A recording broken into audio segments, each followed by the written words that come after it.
नहीं पड़ेगी। अभी जो रिस्क कवर आपके खाते में बैंक ने लागू कर दिया है वो है 50 लाख रुपए।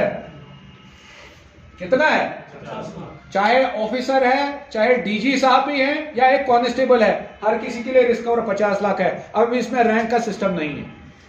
समझ आ रही बात? साथ में ये जो 50 लाख का रिस्क कवर है आपका ऑन ड्यूटी के साथ साथ ऑफ ड्यूटी पे भी अवेलेबल है। इसका क्या मतलब है?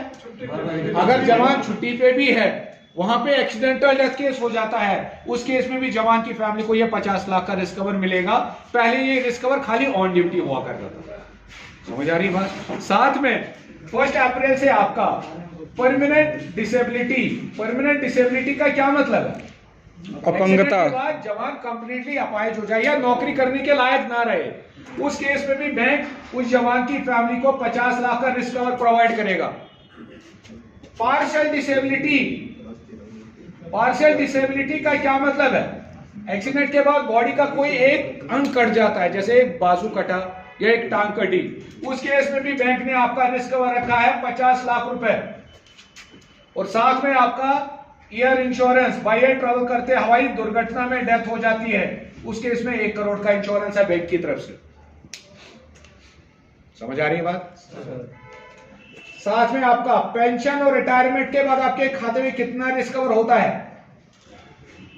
31 मार्च 2022 तक कोई रिस्क कवर नहीं चलता था रिटायरमेंट के बाद या पेंशन जाने के बाद। बट अब आपका पेंशन या रिटायरमेंट के बाद रिस्क कवर कंटिन्यू चलेगा 30 लाख रुपए जब तक जवान जीवित है।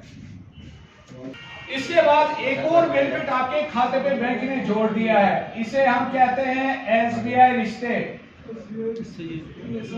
इसके बारे में कोई इंफॉर्मेशन या नॉलेज आप लोगों को? चलिए डिस्कस करें। एसबीआई रिश्ते, अब आपके पास ऑप्शन है कि अगर आपकी फैमिली में 4 अकाउंट्स है एसबीआई में। कितने अकाउंट्स? सपोज आपकी मिसेस का अकाउंट है, आपके बच्चे का अकाउंट है या आपके पेरेंट्स में से किसी का अकाउंट है एसबीआई में, तो 4 ऐसे अकाउंट आप अपने पीएमएसबी खाते के साथ लिंक कर सकते हैं। उसके बाद उन 4 अकाउंट पे क्या क्या बेनिफिट लागू हो जाएगा? वो अकाउंट भी आप 0 बैलेंस पे चलेंगे। उस पे अगर आप एटीएम लेना चाहते हैं तो उस पे भी कोई चार्ज आपको ईयरली नहीं देना है, यानी कि एटीएम भी फ्री हो जाएगा। उस पे आप चेकबुक लेना चाहते हैं तो वो भी फ्री हो जाएगा, जैसा आपका अकाउंट पे है। उस पे आप एसएमएस अलर्ट स्टार्ट करना चाहते हैं तो वो भी फ्री है, और उस पे आप डिमांड ड्राफ्ट बनाना चाहते हैं वो भी फ्री है, और उस पे आप एमओडी या मोड बैलेंस स्टार्ट करना चाहते हैं तो वो भी कर सकते हैं। समझ आया? एसबीआई रिश्ते, अब आपके पास ऑप्शन है आपके अकाउंट पे जिसके तहत आप अपनी फैमिली में से 4 अकाउंट, मिसेस का अकाउंट हो सकता है, बच्चे का अकाउंट हो सकता है, या माता पिता में से किसी का अकाउंट हो सकता है, तो 4 ऐसे अकाउंट आप पीएमएसबी खाते के साथ लिंक कर सकते हैं। उसके बाद उन 4 अकाउंट पे ये वाले बेनिफिट लागू हो जाएंगे। और ये कहां से आपको करना है? जहां पे आपका पीएमएसबी खाता है, जिसे हम होम ब्रांच कहते हैं। होम ब्रांच का क्या मतलब है? जहां पे प्रेजेंट में आपका खाता है, वहां पे आपको एसबीआई रिश्ते का फॉर्म मिलेगा।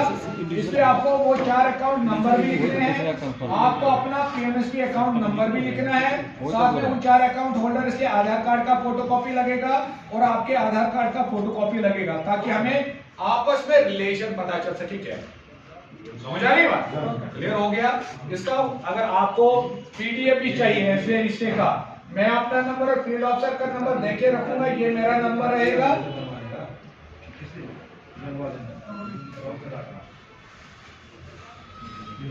मेरे फील्ड ऑफिसर का नंबर रहेगा 9541 683848। इनका नाम है शाहिद साहब। ये मेरा नंबर रहेगा, ये शाहिद साहब फील्ड ऑफिसर का नंबर रहेगा। ठीक है? तो आप हमें व्हाट्सएप पे मैसेज कर दीजिए, मैं इसका एसबीआई रिश्ते का पीडीएफ भी भेजूंगा आपको फॉर्म का। कर सकते हैं 50,000, और ऑनलाइन ट्रांजैक्शन वगैरह करनी है तो वहां पे कितनी लिमिट मिलेगी? 1 लाख। और ये जो प्रोसेस है गोल्ड वाला एटीएम, ये हमें कंप्लीट करना है 31 मार्च 2022 तक। ठीक है? तो ये एटीएम मार्च 2023 तक, तो ये जो प्रोसेस है हमें कंप्लीट करना है अगले मार्च तक। बट अगर कोई जवान हाल फिलहाल में छुट्टी जाने वाला है, ठीक है, वो क्या करेगा? अपनी होम ब्रांच में एक मल्टी एप्लीकेशन फॉर्म मिलता है, कौन सा फॉर्म? Multi application form.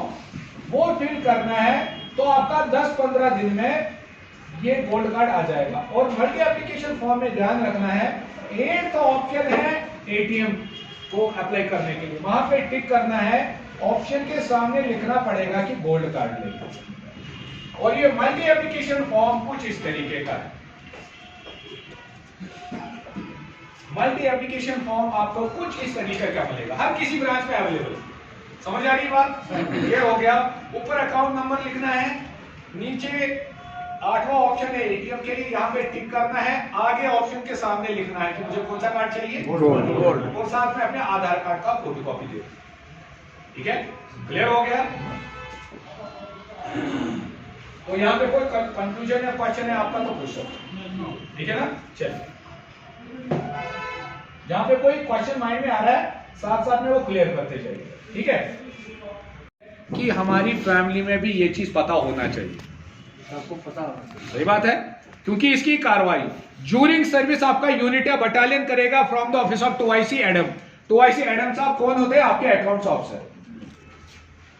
अगर किसी जवान के साथ हादसा हो जाता है, एक्सीडेंटल डेथ केस हो जाता है, तो प्रोसेस कहां से होता है? 2IC एडम्स से। बट इन केस यहां से नहीं हो पाया किसी कारण, आपके जो अकाउंट में नॉमिनी है, कौन? नॉमिनी, वो भी इसको क्लेम कर सकते हैं होम ब्रांच से। कहां से? होम ब्रांच से। और उसके लिए बैंक आपको टाइम दे रहा है 90 दिन हादसा होने के बाद। कितना टाइम? और डॉक्यूमेंटेशन में क्या क्या देना है? डेथ सर्टिफिकेट, नॉमिनी का पैन कार्ड, आधार कार्ड, नॉमिनी का KYC, नॉमिनी का अकाउंट प्रूफ जिसमें कल को क्लेम का पैसा आएगा। आपका होम ब्रांच क्लेम करने के लिए एक फॉर्म प्रोवाइड करेगा, आपका यूनिट एक लेटर बना के देगा क्लेम करने के लिए, साथ में FIR की कॉपी या पोस्टमार्टम रिपोर्ट अगर जरूरत पड़ती है तो। क्लियर है? इसका डॉक्यूमेंट का भी फोटो उठाना चाहते हैं तो उठा सकते हैं। मेल कर दीजिए, 24 घंटे के अंदर आपको ब्रांच मैनेजर वहीं से कॉल करेगा, भाई साहब आपका क्या प्रॉब्लम है। ये मेल आईडी लिख के रखिए। ओम्बड्समैन आगे ब्रांच या रीजन का नाम होगा, ये हर किसी रीजन का अलग अलग होता है। समझ आ रही बात? तो ब्रांच में एक बोर्ड लगा रहता है, उस पर ये मेल आईडी लिखा हुआ। समझ आ रही बात? क्लियर हो गया? मेरे को ब्रांच